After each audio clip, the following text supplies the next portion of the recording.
विद्यार्थी मित्रांनो, आज आपण फायनान्शियल प्लॅनिंग या चॅप्टरमधील पुढचे पॉईंट बघणार आहोत. त्यातला पहिला पॉईंट बघणार आहोत GST इन ट्रेडिंग चेन. जे व्यवसाय साखळीमध्ये व्यवसायामध्ये GST कशा कशा पद्धतीनं दिली जाते, त्याची चेन काय असते ते आपल्याला बघायचं आहे.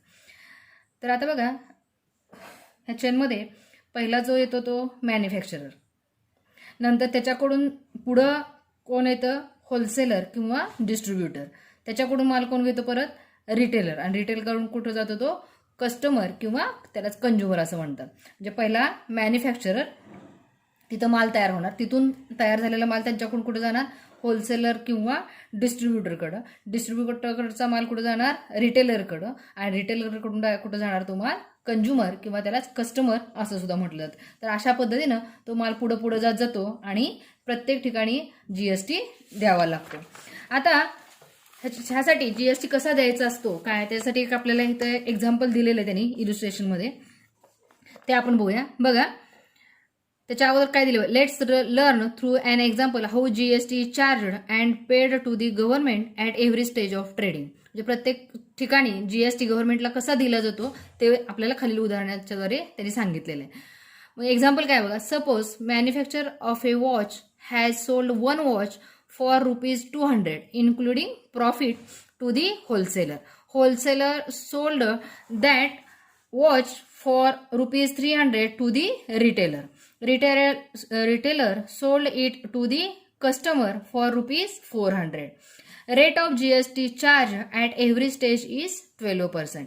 Then how each trader pays GST and takes his input tax credit at every stage of transaction is shown in the following flowchart. Observe and study. आता काय केलं, एक घड्याळ आहे मॅन्युफॅक्चरवाल्यांनी तयार केलेले. ते घड्याळ त्यांनी आता मॅन्युफॅक्चररकडून कुणाकडे जाणार आहे, ते पैसाखळीमध्ये मॅन्युफॅक्चररकडून दुसरं कोण येते, ते होलसेलर येते. मग त्यांनी मॅन्युफॅक्चरनी ते घड्याळ प्रॉफिट सहित होलसेलरला कितीला विकलेले, 200ला विकलेले. नंतर होलसेलरनी कुणाला विकलेले, सोल्ड रिटेलरला कितीला विकलेलं आहे, ₹300. आणि रिटेलर कुणाकडे जाणार, कस्टमर. म्हणजे पहिला मॅन्युफॅक्चरर, नंतर दुसरा आहे होलसेलर किंवा त्यालाच आपण दुसरं काय म्हटलेलं आहे, डिस्ट्रीब्युटर, आणि तिसरा येतो साखळीतला घटक तो म्हणजे रिटेलर, आणि रिटेलर नंतर कस्टमर किंवा कंझ्युमर. मग मॅन्युफॅक्चररवाल्यांनी ते घड्याळ होलसेलरला 200ला विकले, होलसेलरने तेच घड्याळ रिटेलरला ₹300 विकले, आणि रिटेलर तेच घड्याळ ₹400 कस्टमरला विकले. आणि at every stage GST charge is 12%. आणि प्रत्येक स्टेजच्या वेळेला GST किती दिलेला आहे, 12%. Then how each trader pay GST. तर प्रत्येक जण ह्या साखळीमधला किती GST भरतो, and takes his input tax credit, आणि स्वतःचं इनपुट टॅक्स तो किती घेतो ते विचारले. At every stage of transaction is shown in the following flowchart. आता इथं काय केले बघा, पहिल्यांदा इथं मॅन्युफॅक्चरर, नंतर होलसेलर, रिटेलर आणि कस्टमर. मॅन्युफॅक्चरने ते घड्याळ कोणाला विकलं, होलसेलरने ते घड्याळ कोणाला विकलं, रिटेलरनं घड्याळ कोणाला विकलं, कस्टमरला. आता बघा, मॅन्युफॅक्चररने होलसेलरला घड्याळ विकल्यानंतर होलसेलरला किती रुपये दिले, ₹200 दिले, आणि त्यावेळेला GST किती दिले त्यांनी, प्रत्येक स्टेजला 12%. मग 200च्या 12% म्हणजे किती झाले, ₹24. 200 गुणिले 12% म्हणजे 200 गुणिले 12% म्हणजे कसं येणार, 200 गुणिले 12/100. 2 शून्याला 2 शून्य गेल्या, 12 दोन्ही ₹24 काय झाला, मग ₹200 12%नी ₹24 हा टॅक्स झाला. आणि म्हणजे ह्या होलसेलरने मॅन्युफॅक्चरला हे 200 आणि हे 24 असे ₹224 दिलेले असणार आहे. नंतर ह्या होलसेलरने रिटेलरला कितीला विकलेलं आहे, ₹300. म्हणजे रिटेलरकडून होलसेलरला किती रुपये मिळाले, 300. पण त्याने आणखी काय दिले, 12% GST दिले. मग 300च्या 12% म्हणजे किती रुपये झाले, ₹36. मग 300 गुणिले 12/100 काढलं तर किती येते, ₹36. नंतर रिटेलरनं कुणाला, कस्टमरला विकले, कितीला विकलेले, ₹400. म्हणजे कस्टमरकडून रिटेलरला किती मिळाले, ₹400. आणि ₹400 12% केलं GST तर तो किती झाला, ₹48 झाला. तर अशा पद्धतीनं ते प्रत्येक वेळेला GST भरत गेले. आता इथं बघा, मॅन्युफॅक्चरने ते घड्याळ ₹200 होलसेलरला विकले, त्यावेळेला होलसेलरनं मॅन्युफॅक्चरला किती रुपये दिले, हे 200 तर दिलेच, त्याचबरोबर किती दिले, ₹24 GST दिलाय. आणि हा GST मॅन्युफॅक्चरने काय केलेला आहे, तो इथं गव्हर्नमेंटला भरलेला आहे. मग हे ₹24 इथं गेले. नंतर आता होलसेलर काय करतो बघा, रिटेलरला कितीला विकलेलं आहे, 300. 300चे 12% किती झाले 36 रुपये. मग आता हा होलसेलर जो असतो तो पूर्ण 36 रुपये मॅन्युफॅक्चररला किंवा गव्हर्नमेंटला भरत नाही, तर तो काय करतो, मग त्यानं पहिल्यांदा घड्याळ घेताना किती जीएसटी दिलाय 24 रुपये. मग ह्या 36 मधले त्याने भरलेले जे 24 रुपये होते तो काढून घेतो. म्हणजे किती झाले 36 वजा 24, म्हणजे तो किती भरणार आहे जीएसटी, आता फक्त 12 रुपये भरणार आहे. कळते का? म्हणजे त्यानं वस्तू खरेदी करताना, घड्याळ खरेदी करताना जो जीएसटी भरलेला असतो तो काढून घेतो आणि राहिलेली रक्कम तो सरकारला देतो. त्यानं होलसेलरने किती रक्कम भरली होती घड्याळ घेताना जीएसटी म्हणून 24 रुपये भरली होती. मग त्याला मिळाले किती 36 रुपये. मग 36 मधून 24 तो वजा करणार, राहिलेले 12 रुपये तो काय करणार, मग जीएसटी भरणार. नंतर रिटेलर स्वतःच करू. रिटेलरने कितीला घड्याळ विकले कस्टमरला 400 रुपयाला. 400च्या 12% किती गेलं तर किती होतंय 48 रुपये. म्हणजे कस्टमर रिटेलरला किती देणार आहे 448 रुपये देणार आहे. मग हे वरच्या 48 जीएसटी जो आहे तो रिटेलर काय करतो, त्यानं पहिल्यांदा घड्याळ घेताना किती भरले, त्यांनी 36 रुपये भरलेत. मग ह्या 48 मधून 36 रुपये तो वजा करतो, राहिलेले 12 रुपये जे आहेत तो जीएसटी सरकारला भरतो. म्हणजे मॅन्युफॅक्चरर होलसेलर करून मिळाले 24 रुपये एक्स्ट्रा ते गव्हर्नमेंटला भरले. होलसेलर काय करतो, पहिल्यांदा वस्तू खरेदी करताना जो जीएसटी दिलेला असतो तो पहिल्यांदा वजा करतो आणि राहिलेली रक्कम परत तो गव्हर्नमेंटला देतो. आणि रिटेलर सुद्धा काय करतो, कस्टमरला विकताना जी त्याला जीएसटी मिळेल त्यातनी स्वतः वस्तू खरेदी करताना जेवढी जीएसटी भरली ती वजा करतो आणि राहिलेली रक्कम तो गव्हर्नमेंटला देतो. मग आता जीएसटी कुणी कुणी भरला, मॅन्युफॅक्चरने भरला, होलसेलरने भरला आणि रिटेलरने भरला. मॅन्युफॅक्चरला किती भरला 24 रुपये. होलसेलरने काय केलं 36 रुपये त्याला मिळाले, पण त्याने घड्याळ खरेदी करताना 24 रुपये भरले होतं जीएसटी, तो वजा करून राहिलेले 12 रुपये त्यांनी भरलेले. रिटेलरने स्वतःच केलं, त्याला 48 रुपये जीएसटी मिळालाय, पण त्यांनी देताना होलसेलरला जीएसटी 36 रुपये दिला होता, जो 36 वजा करतो राहिलेले 12 रुपये भरतो. म्हणजे टोटल गव्हर्नमेंटला जीएसटी किती गेला, मॅन्युफॅक्चररकडून 24 रुपये, होलसेलरकडून 12 रुपये आणि रिटेलरकडून 12 रुपये. म्हणजे किती झाले 24, 12, 12 म्हणजे किती झाले 48 रुपये टोटल जीएसटी झाला.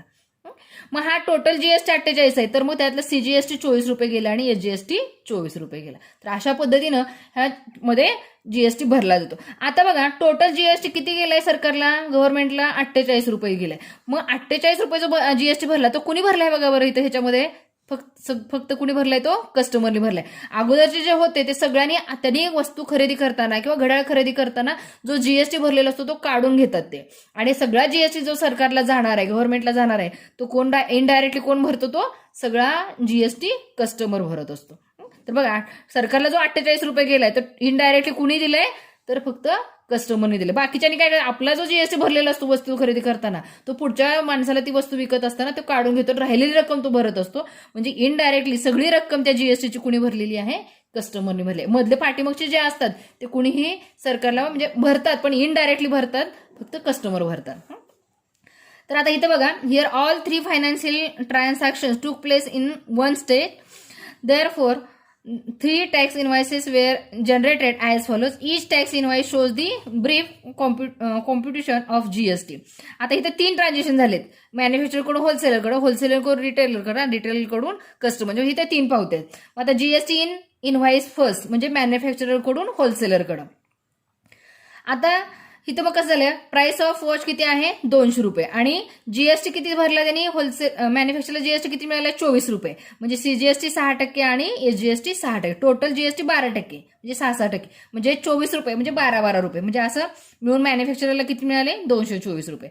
नंतर होलसेलरकडून रिटेलकडे म्हणजे टॅक्स इनवाईस सेकंड, तिथे प्राइस किती होती घड्याळाची, रिटेलरला कितीला विकले 300 रुपयाला. जीएसटी किती 12%नी 36 रुपये म्हणजे किती झाले 18 रुपये, 6-6%नी. सीजीएसटी 6%, एसजीएसटी 6%, असे मिळून 18 रुपये झाले. म्हणजे टोटल किती मिळाले 336 रुपये होलसेलरला मिळाले. नंतर रिटेलरकडून कुणाकडे जाणार आहे, कस्टमरला दिलेली जाणार पावती म्हणजे टॅक्स इनवाईस किती झाला थर्ड झाला. प्राइस किती आहे घड्याळाची 400 रुपये. नंतर टोटल जीएसटी किती 12%नी झाला 48 रुपये म्हणजे 6-6%नी किती झाला, मग सीजीएसटी 6%, जीएसटी 6% म्हणजे किती झालं 24, 448 रुपयाची पावती कोणाला मिळाली, ही कस्टमरला मिळाली. तर अशा पद्धतीनं मॅन्युफॅक्चररकडून होलसेलरला ही पावती मिळाली, होलसेलरकडून रिटेलरसाठी ही पावती आहे, रिटेलरकडून कस्टमरसाठीची ही पावती आहे. आणि आणखी तिथे काय दिले बघा, टॅक्स इनवाईस ऑफ मॅन्युफॅक्चरर, मॅन्युफॅक्चरचं हे टॅक्स इनवाईस, नंतर टॅक्स इनवाईस ऑफ होलसेलर आणि टॅक्स इनवाईस ऑफ रिटेलर. मॅन्युफॅक्चररची पावती, होलसेलरची पावती आणि रिटेलरची पावती. इथं आणखी काय दिसतं B2B, B2B आणि B2C. आता B2B याचा अर्थ काय, तर इथं आपल्याला दिलंय बघा, B2B म्हणजे काय, trading between GST holders is known as business to business. म्हणजे ज्यांना जे जीएसटी होल्डर्स असतात त्याला काय म्हणायचंय, बिझनेसमन. म्हणजे मग B2B याचा अर्थ एका जीएसटीएन होल्डर असणाऱ्याकडून दुसऱ्या जीएसटीएन होल्डरकडे जाणं, त्याला म्हणायचं B2B. म्हणजे B2B म्हणजे हे दोन्ही काय आहे, जीएसटीएन होल्डर आहे. मॅन्युफॅक्चरर पण आहे, होलसेलर पण आहे, दोन्ही पण जीएसटीएन होल्डर आहेत. नंतर होलसेलरकडून रिटेलरकडे, हे पण दोन्ही जीएसटीएन होल्डर आहेत, म्हणून त्याला पण काय म्हणलेलं आहे, B2B. पण आता रिटेलर कडून कुठं जाणार आहे, कस्टमरकडे जाणार. मग कस्टमर काय जीएसटीएन होल्डर नाही, त्याच्याकडे जीएसटी नंबर नाही, त्यामुळे इथं काय लिहिले, B2C. म्हणजे B2C म्हणजे काय आहे, कस्टमर आहे. बघा, trading between GST holder and consumer is known as business to consumer, म्हणून त्याला म्हणलेलं आहे B2C. म्हणजे दोन जीएसटी होल्डर असतील तर B2B म्हणायचं, आणि एक बिझनेसमन असेल, जीएसटी होल्डर असेल, आणि दुसरा कंझ्युमर असेल किंवा कस्टमर असेल तर त्याला म्हणायचं B2C. तर अशा पद्धतीने हे B2B आणि B2C अशा पद्धतीनं हे ट्रान्झॅक्शन झालेलं आहे. तर इथं पुढचं आणखी काय दिलंय बघा, at the end of customer paid ₹448 for the watch. कस्टमरने किती रुपये दिले त्या घड्याळाचे, 448 रुपये दिले. So the total tax paid by the traders was indirectly paid by the customer. मी आता सांगितलं, म्हणजे 448 रुपये कस्टमरने दिले आहेत, म्हणजे इनडायरेक्टली टॅक्स कुणी भरला, कस्टमरने भरला. So GST is a type of indirect tax. म्हणजे हा जो टाईप आहे जीएसटी भरण्याचा तो कसा आहे, इनडायरेक्ट टॅक्स आहे. In this case the wholesaler and retailer use their input tax as credit and got back all the GST paid by them. म्हणजे ह्याच्यामध्ये होलसेलर आणि रिटेलर जो असतो तो काय करतो, use their input tax as credit म्हणून ते इनपुट टॅक्स भरतात, आणि परत ते काय, ते आपली वस्तू दुसऱ्याला विकली, पुढच्याला विकली की ते आपल्याला जीएसटी भरलेला ते काढून घेतं, म्हणजे क्रेडिट म्हणून ते वापरतात. What is input tax credit, त्यालाच काय म्हटलं, इनपुट टॅक्स क्रेडिट, त्यालाच काय म्हटलं जातं, ITC. मग ते काय बघा, GST is levelled and collected at every stage of trading from manufacturer to consumer. GST जे आहे त्याच्या स्टेज आहेत, मॅन्युफॅक्चररकडून होलसेलरकडून रिटेलर, आणि रिटेलरकडून कस्टमरकडे किंवा कंझ्युमरकडे. When traders pay GST at the time of purchase it is called input tax. बघा, जीएसटी जो आहे तो एखादी वस्तू खरेदी करताना ज्यावेळेला भरलेला असतो त्या टॅक्सला काय म्हणायचंय, मग इनपुट टॅक्स. बघा, वस्तू खरेदी करताना जो टॅक्स दिला जातो त्याला म्हणायचं इनपुट टॅक्स. म्हणजे मॅन्युफॅक्चररकडून होलसेलरने ज्यावेळेला वस्तू घेतली त्यावेळेला होलसेलरने मॅन्युफॅक्चररला दिलेला जो टॅक्स होता त्याला काय म्हणायचं, मग इनपुट टॅक्स. आता होलसेलरनं रिटेलरला वस्तू विकली त्यावेळेला रिटेलरकडून होलसेलरला जो टॅक्स दिला जातो तो म्हणजे इनपुट टॅक्स. आणि या पद्धत रिटेलरनं कस्टमरकडून जो टॅक्स घेतलेला आहे किंवा कस्टमरने जो टॅक्स दिलेला आहे रिटेलरला त्याला म्हणायचं इनपुट टॅक्स. म्हणजे वस्तू खरेदी करताना जो टॅक्स दिला जातो त्याला म्हणायचं input tax. And he collect GST at the time of sale. आणि वस्तू विकताना सुद्धा ते टॅक्स घेतात आणि त्या टॅक्सला म्हणायचं आउटपुट टॅक्स. म्हणजे आता बघा, मॅन्युफॅक्चररकडून होलसेलरकडे वस्तू विकली त्यावेळेला होलसेलरने मॅन्युफॅक्चरला टॅक्स दिला त्याला म्हणायचं इनपुट टॅक्स. म्हणजे होलसेलरने ती वस्तू खरेदी केली आहे, खरेदी करताना दिलेला टॅक्स त्याला म्हणायचं इनपुट टॅक्स. आणि मॅन्युफॅक्चररकडून होलसेलरला विकली ती आणि विकल्यानंतर त्याला जी रक्कम मिळाली तेव्हा म्हणजे काय झालं, आउटपुट टॅक्स. किंवा होलसेलरकडून रिटेलरकडे ते घड्याळ गेलं किंवा ती वस्तू गेली त्यावेळेला रिटेलरनं जो होलसेलर जो टॅक्स दिलाय त्याला म्हणायचं इनपुट टॅक्स, आणि होलसेलरला जो टॅक्स मिळालाय त्याला म्हणायचं आउटपुट टॅक्स. रिटेलरचा झाला इनपुट टॅक्स आणि होलसेलरचा झाला आउटपुट टॅक्स. म्हणजे वस्तू विकताना जो टॅक्स दिला जातो त्याला आउटपुट टॅक्स, आणि वस्तू खरेदी करताना जो टॅक्स दिला जातो त्याला म्हणायचं इनपुट टॅक्स. म्हणजे वस्तू परचेस करताना दिलेला टॅक्स. म्हणजेच रिटेलरनं होलसेलरला जो टॅक्स दिलाय वस्तू खरेदी करताना तो म्हणजे काय झाला, इनपुट टॅक्स झाला, आणि होलसेलरला रिटेलरकडून जो टॅक्स मिळालाय त्याला काय म्हणायचं, आउटपुट टॅक्स. हे दोन्ही गोष्टी महत्वाच्या, इनपुट टॅक्स आणि output tax. At the time of paying GST to the government a trader deducts the input tax from the output tax and pays the remaining tax. मग आता आपण बघितलं, ज्यावेळेला वस्तू आपण विकतो, ट्रेडर्स विकतात, ट्रेडिंग मधले असणारे चेनमध्ये, म्हणजे मॅन्युफॅक्चरर असतील, होलसेलर असतील, रिटेलर असतील, त्यांच्याकडे आलेल्या ज्या वस्तू आहेत ते पुढे विकत जातात. त्यावेळेला विकत असताना प्रत्येक जण काय करतो, स्वतः जेव्हा इनपुट टॅक्स भरलेला असतो त्यावेळेला ते काय करतात, तर आउटपुट टॅक्स ज्या वेळेला येईल त्यावेळेला तो इनपुट टॅक्स काय करतात, मायनस करतात आणि राहिलेले टॅक्स ते गव्हर्नमेंटला देतात.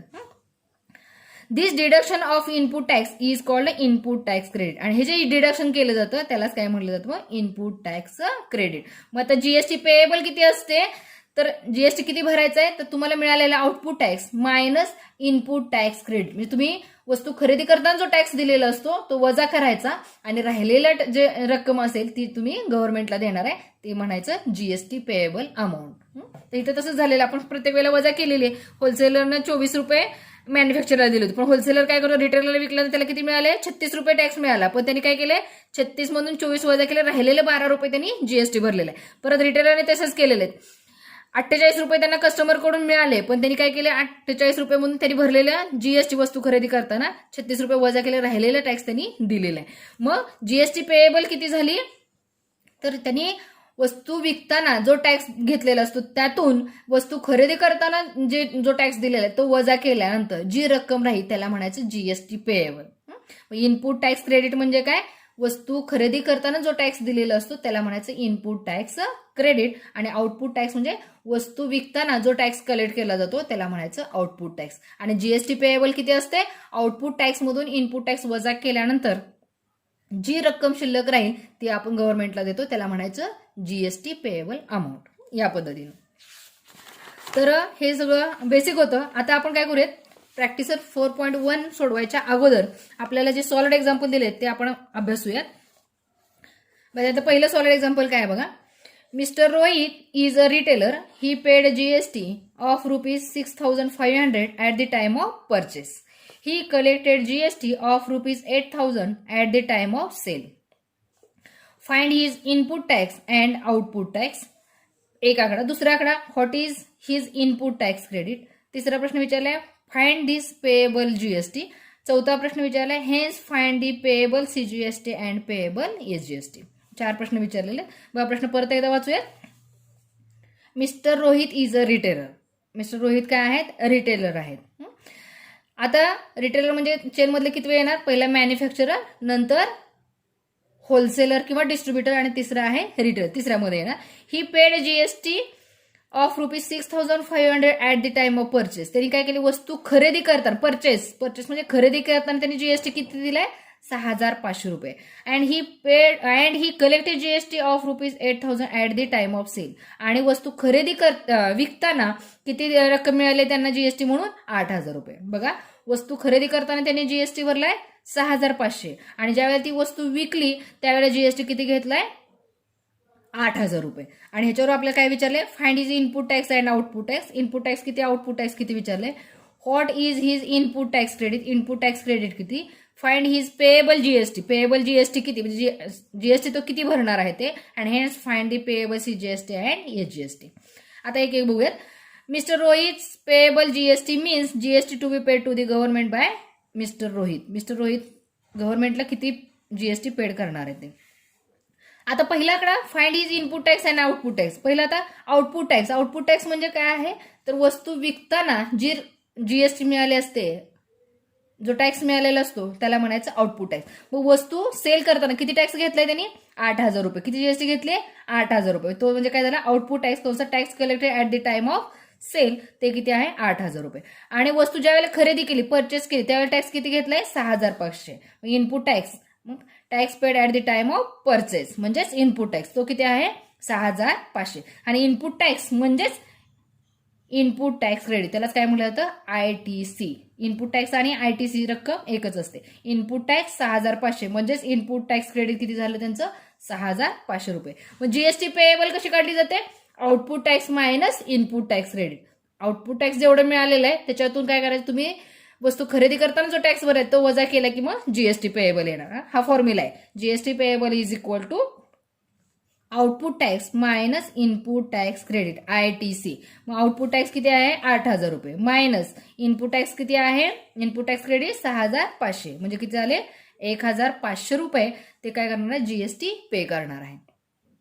हा तिसरा. चौथा काय झाला विचारलंय, सीजीएसटी आणि एसजीएसटी. मग सीजीएसटी आणि एसजीएसटी म्हणजे काय, जीएसटीच्या निम असतं. देअरफॉर पेएबल सीजीएसटी बरोबर जीएसटी डिवायडेड बाय 2. जीएसटी किती आहे, 1,500. त्याला भागिले 2 केलं तर किती आले, 750. आणि जेवढी सीजीएसटी असते तेवढीच एसजीएसटी. आणि पेएबल एसजीएसटी किती आली मग, ₹750. तर अशा पद्धतीने हा पहिला क्वेश्चन होता. दुसरा क्वेश्चन बघा. Messrs Jay chemicals purchased a liquid soap having taxable value ₹8,000 and sold it to the consumers for the taxable value ₹10,000. Rate of GST is 18%. Find the CGST and AGST payable by Messrs. J Chemicals. Mister J chemicals purchased liquid soap having taxable value. आता काय केलेलं आहे, जे chemicals नी काय केलेलं आहे, liquid soap तयार केलेलं आहे आणि त्याची टॅक्सेबल व्हॅल्यू म्हणजे मूळ किंमत किती आहे, ₹8,000. And sold it to the consumers, आणि ते लिक्विड सोप त्यांनी कंझ्युमरला विकलंय कितीला, ₹10,000. Rate of GST is 18%. आणि जीएसटीचा रेट किती आहे, 18%. फाइंड द सीजीएसटी आणि SGST payable by Messrs Jay chemicals. त्यांना सीजीएसटी आणि एजीएसटी जे केमिकल्सने किती द्यावी लागेल असं विचारलं. आता पहिल्यांदा इनपुट टॅक्स काढायचं. इनपुट टॅक्स काढताना काय करायचं, इनपुट टॅक्स म्हणजे काय, वस्तू खरेदी करताना दिलेला जीएसटी. वस्तू खरेदी कितीला केलेली आहे, ₹8,000. नाही तयार केलेली कितीला आहे, ₹8,000. मग आता 8,000च्या 18%, 8,000च्या 18% म्हणजे किती आले, हे 8,000 गुणिले 18% म्हणजे 18/100.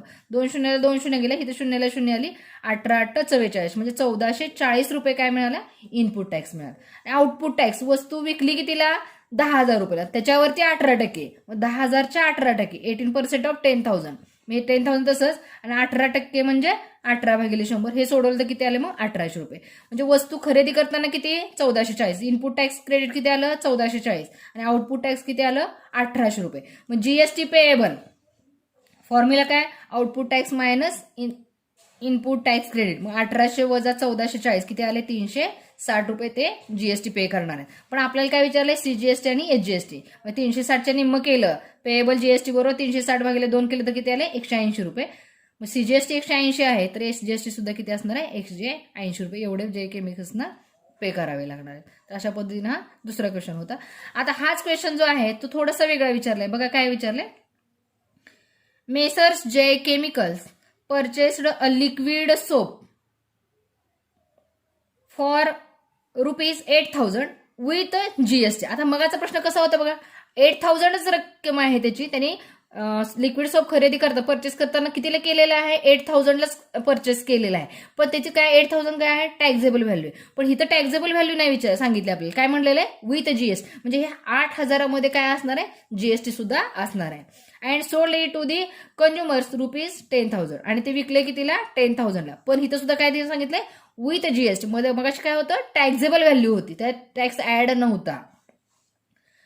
Rate of GST is 18%. Find the amount of CGST आणि SGST to be paid by chemicals. खरं तर दोन्ही आपल्याला वरनं बघितलं तर दोन्ही एक्झाम्पल सारखेच वाटतात, पण सॉल्व्ह करताना दोन्ही एक्झाम्पल पूर्ण वेगळे. इथं टॅक्सेबल व्हॅल्यू सांगितली होती, आता इथं काय सांगितलं, इथली जी रक्कम सांगितली आहे ती विथ जीएसटी सांगितलेली. आणि असे एक्झाम्पल आपण 4.1 विथ जीएसटीची आपण बघितलेली होती. तर थोडंसं त्याच पद्धतीचं आहे. बघ आता इथं काय करायचं, मग आता हे कसं आहे, विथ जीएसटी रक्कम दिली. मग आता आणि जीएसटी किती सांगितलं त्यांनी, 18% सांगितलं. मग आता इथं काय म्हणायचं, ₹100 जर त्याची टॅक्सेबल व्हॅल्यू असेल तर त्याची टोटल व्हॅल्यू किती झाली, 100 असेल, 18% म्हणजे ₹118 त्याची काय असणार आहे, टोटल व्हॅल्यू असणार. आणि आता टोटल व्हॅल्यू किती आहे इथं, ₹8,000, तर त्याची टॅक्सेबल व्हॅल्यू किती, हे आपल्याला अगोदर टॅक्सेबल व्हॅल्यू काढावं लागणार आहे, नंतर इनपुट टॅक्स काढावं लागणार आहे. आणि नंतर इथं सुद्धा टॅक्सेबल 10,000 जीएसटी सहित रक्कम असेल तर इथं सुद्धा पहिल्यांदा टॅक्सेबल व्हॅल्यू काढावं लागणार आहे, आणि नंतर त्याच्यावरून आपल्याला आउटपुट टॅक्स काढावा लागणार. मग इथं बघा आता, for the total value value with GST is equal to taxable value plus GST. Total value with GST म्हणजे काय असतं, taxable value plus GST. If the taxable value of liquid soap is 100 then the total value is 180. 18% म्हणून 1,018. समजा 10% असतं, 12% असतं तर किती झालं, 10% असतं तर 110 झालं असतं, 12% असतं तर ₹112 झालं असतं. मग तसं आता इथं ₹100 जर टॅक्सेबल व्हॅल्यू असेल तर टोटल व्हॅल्यू ₹118. मग तेच for the total value of 180 taxable value 100. Total value 118 असेल तर त्याची टॅक्सेबल व्हॅल्यू किती आहे, 100 आहे. आणि फॉर द टोटल व्हॅल्यू 8,000. आता टोटल व्हॅल्यू किती आहे, मला सांगितलं विथ जीएसटी रक्कम किती सांगितली, ₹8,000. मग ₹8,000 जर टोटल व्हॅल्यू असेल तर टॅक्सेबल व्हॅल्यू इथं काय मांडली, एक्स मांडली. मग आता आपण पाठीमागे केलेलं होतं बघा, टॅक्सेबल व्हॅल्यू आणि टोटल व्हॅल्यू. पहिली टॅक्सेबल व्हॅल्यू किती आहे, 100 आहे, त्यावेळी टोटल व्हॅल्यू किती आली, 118. आता टोटल व्हॅल्यू किती आहे, ₹8,000. आणि टॅक्सेबल व्हॅल्यू आपल्याला टॅक्सेबल व्हॅल्यू आपली इथं किती आहे ती काढायची आपल्याला, एक्स आहे आणि टोटल व्हॅल्यू किती दिले 8,000 रुपये. मग आता इथे तिरकस गुणाकार करायचं. मग ह्या दोघांचा एक्स गुणिले 118 बरोबर 100 गुणिले 8,000 रुपये. मग हे एक्स काढायचं आपल्याला. 118 तिकडे नेऊया. 100 गुणिले 8,000 भागिले 118 आणि हे इथे त्यांनी सॉल्व्ह केलेलं आहे बघा. इथं 100 गुणिले 8,000 इथं 100 गुणिले 8,000 भागिले 118 हे जर सॉल्व्ह केलं तर किती आलं 6,779.66 रुपये. हे काय झाली त्या वस्तूची मूळ किंमत झाली.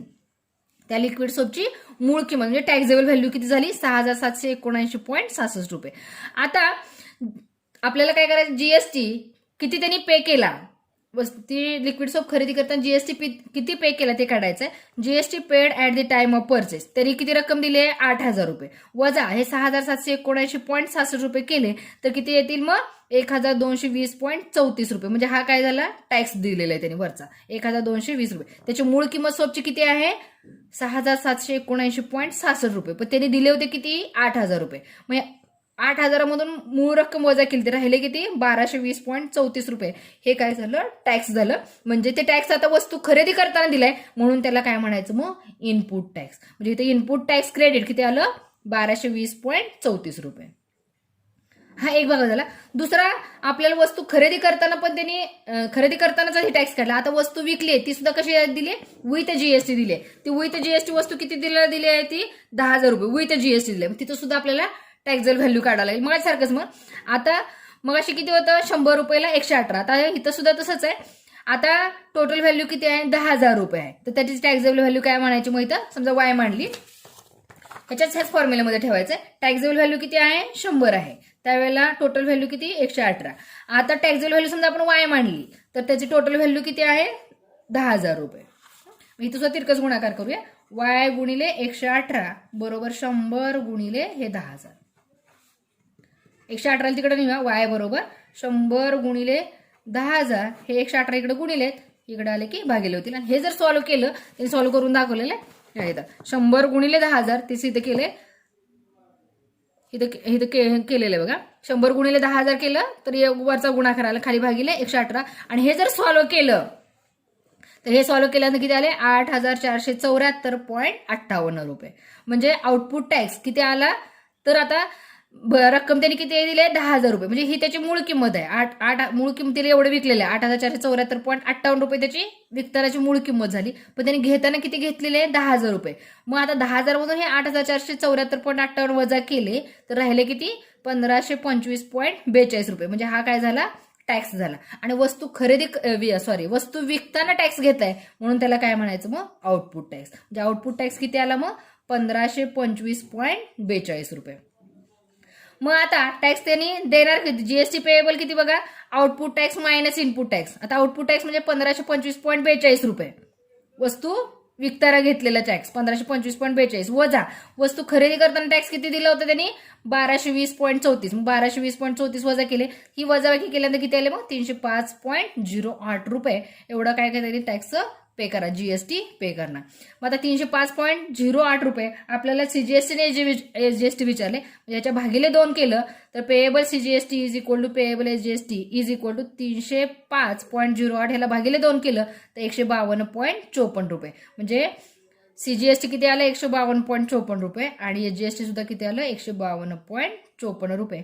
आन्सर काय लिहिलंय Jay chemicals has to pay ₹1,052.54 CGST and ₹152.54 SGST. म्हणजे जीएसटी किती भरला 152.54 अँड एसजीएसटी सुद्धा 152.54. तर अशा पद्धतीनं हे तिसरं सॉलिड एक्झाम्पल झालं.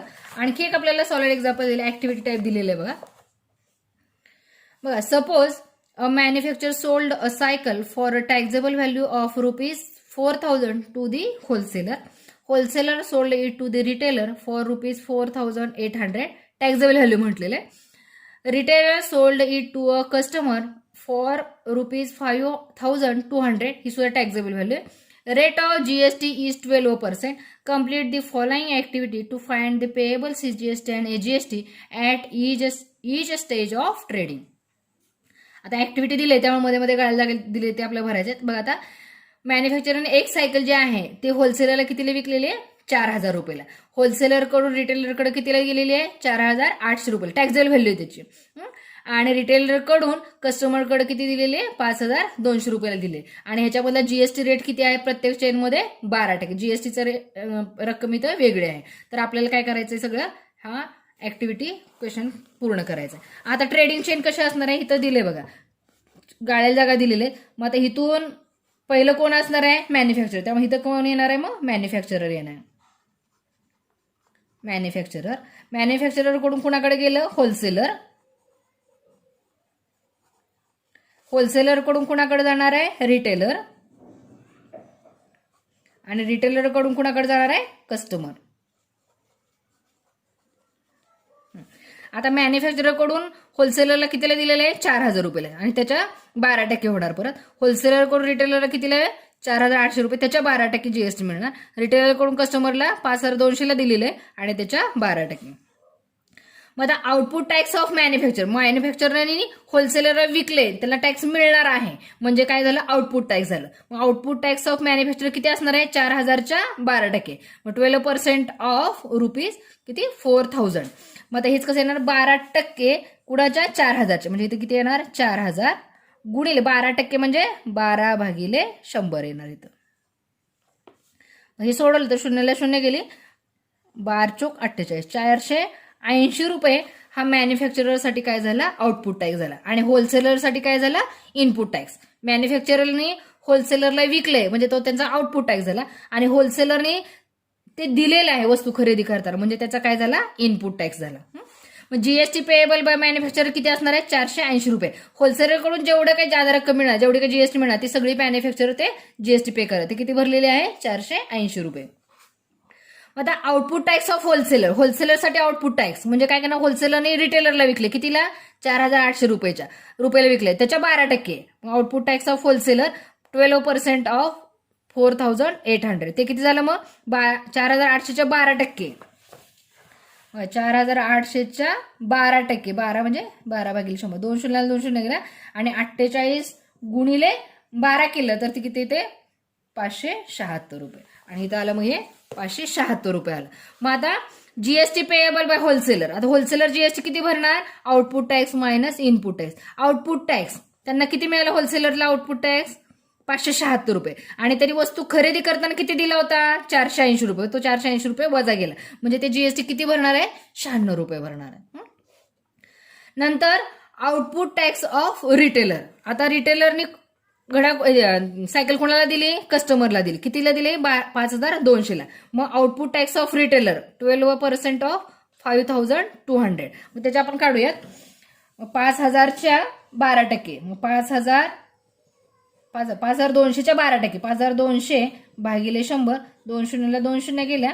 52 गुणिले 12. 12 दोन्ही 24ला 4. हातच्याले 2. 12×5 60. 60 आणि 2 62. म्हणजे इथे किती येणार मग? 624 रुपये येणार.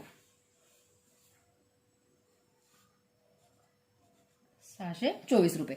आता हा आउटपुट टॅक्स कुणाचा झाला? रिटेलरचा. म्हणजे कस्टमरचा काय झाला? Input tax. मग आता GST payable bye retailer. Output tax minus input tax retailer. मग आता आउटपुट टॅक्स रिटेलरसाठी आउटपुट टॅक्स किती आहे? 624 रुपये. वजा इनपुट टॅक्स. त्यांनी किती भरला होता इनपुट टॅक्स? रिटेलरचा इनपुट टॅक्स किती? 576. आता होलसेलरचा आउटपुट टॅक्स म्हणजे रिटेलरचा काय आला? Input tax. म्हणजे 624 मधून किती जाणार मग? 576 रुपये. म्हणजे होलसेलर रिटेलरकडून किती घेतले होते जीएसटी? 576 रुपये. म्हणजे होलसेलरचा आउटपुट टॅक्स म्हणजे रिटेलरचा काय आला? Input tax. म्हणजे 624 वजा 576. 624 वजा 576 केलं किती येतील मग? 14 मधून 6 गेले 8. हातचा लेख 8 झाले. 8 आणि 4 12 म्हणजे 48 रुपये झाला. म्हणजे रिटेलर जीएसटी किती भरणार आहे? 48 रुपये भरणार आहे. नंतर statement of GST payable at each stage of trading. आता काय काय होते बघा. मॅन्युफॅक्चरर जीएसटी किती भरला? 480 रुपये. म्हणजे सीजीएसटी किती झाला? 240. एसजीएसटी किती झाला मग? 240 रुपये झाला. होलसेलरने जीएसटी किती भरला? जीएसटी पेएबल बाय होलसेलर 96 रुपये. म्हणजे ह्याच्यातले सीजीएसटी आणि एसजीएसटी किती दिली? ह्याच्या भागिले 2. 96 भागिले 2 म्हणजे 2 चोक 8 आणि 82 16. 48 रुपये 48 रुपये. रिटेलर जीएसटी किती भरला, जीएसटी पेएबल बाय रिटेलर किती आहे 48 रुपये. 48 भागिले 2 केलं तर 24 रुपये. 24 रुपये 24 रुपये. आता ह्याची बेरीज करूयात. टोटल रक्कम 8 आणि 6 14ला 4, हात चाले 5, 9 5 14, 8 आणि 6 14ला 4, हात चाले 10 आणि 18 624 रुपये झाले हे. आणि इथं काय येईल बघ, 8 आणि 4 12ला 2, हात चाले 3 आणि 4 7, 7 आणि 4 11ला 1, हात चाले 312 रुपये. आणि इथं पण मग 8 आणि 4 12ला 2, हात चाले तेच येणार आहे 3 आणि 4 7 आणि 4 11ला 1, हात चाले 312 रुपये. आता हे 312 आधी 312 झाले 624 रुपये. अशा पद्धतीनं हे ट्रेडिंग चेन असते जीएसटीचे. तर हे झाले सॉलिड एक्झाम्पल आणि आपलं बेसिक. आता आपण बघूया प्रॅक्टिस सेट 4.2.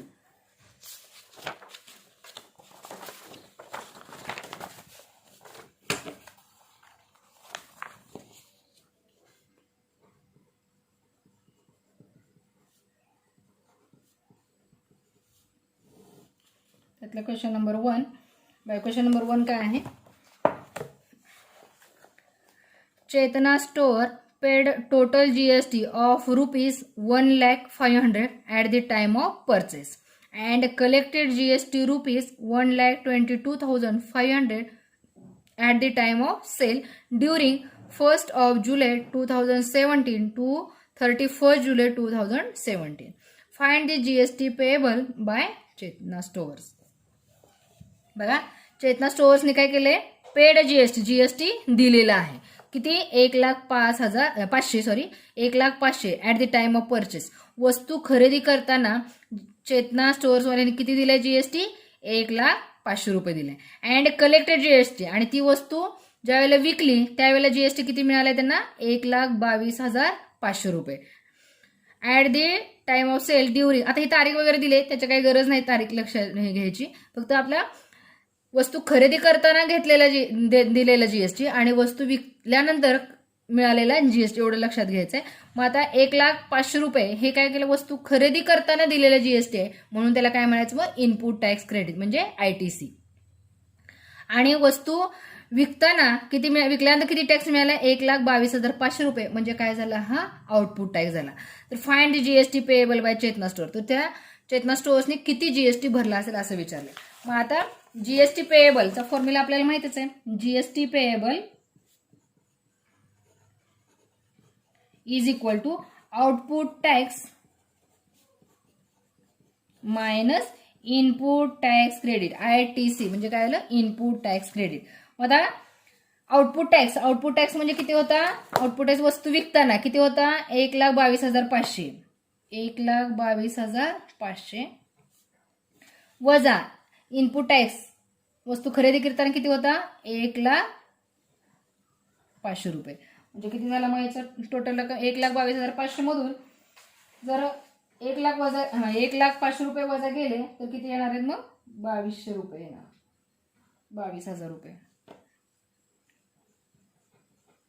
हे 500ला 500 गेले, 1,00,000ला 1,00,000 गेले, राहिले किती 22,000. 22,000 रुपये ते काय करणार आहेत जीएसटी पे करणार आहे. देअरफॉर उत्तर काय येणार मग, therefore GST payable by Chetna store is ₹22,000. एक झालं. क्वेश्चन 2 आता बघूया. बघा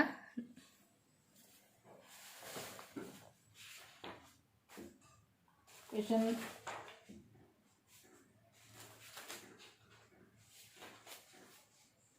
Question 2 बघा. Nazma is a proprietor of a firm registered under GST. She has paid GST of rupees 12,500 on the purchase and collected rupees 14,750 on sale. What is the amount of ITC input tax credit to be claimed and what is the amount of GST payable? बघा दोन प्रश्न विचारले.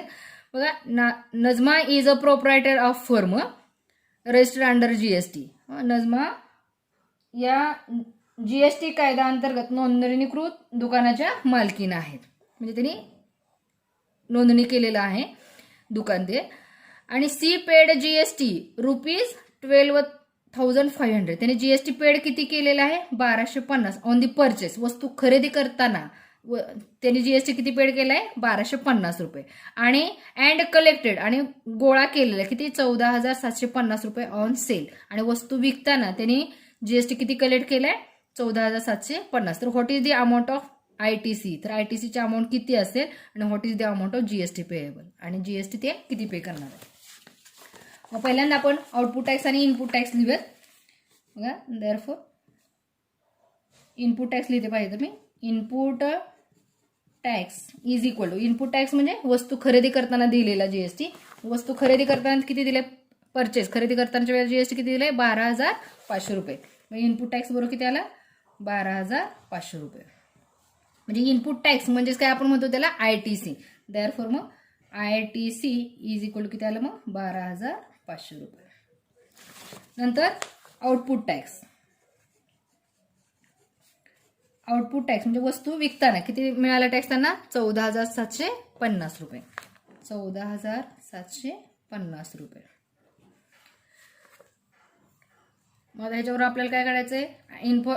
ITC तर मिळालं आपल्याला. आता आपल्याला काय काढायचंय? मग दुसरं त्यांनी किती रक्कम पे करणार आहे ते काढायचंय. Therefore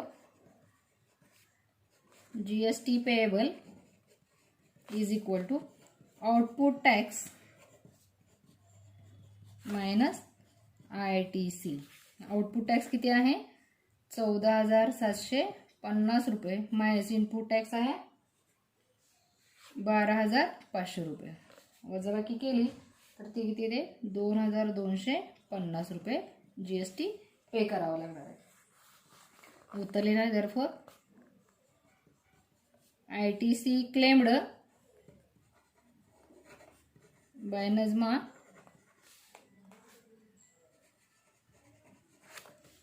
is rupees. ITC किती आहे? 12,500 रुपये. And GST payable by Najma is rupees 2,250. तर अशा पद्धतीनं हे 4.2 मधले 2 एक्झाम्पल आपण बघितलेत. राहिलेले एक्झाम्पल आपण पुढच्या व्हिडिओमध्ये बघूयात. तोपर्यंत धन्यवाद.